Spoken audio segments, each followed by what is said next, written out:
পশ্চিম মেদিনীপুরের কেশিয়াড়িতে আজ ভোট প্রচারে তৃণমূল নেত্রী জনসভায় বক্তব্য রাখলেন। বিজেপিকে ক্ষমতায় আনতে এসআইআর বড় দুর্নীতি বলে তোপ মমতার।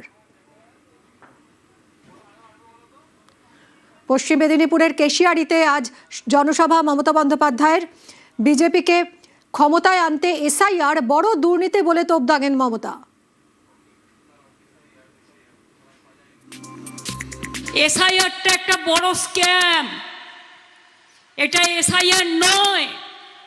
বিজেপিকে ক্ষমতায় আনবার জন্য একক প্রচেষ্টা, একটা বড় স্ক্যাম, এটা মাথায় রাখবেন।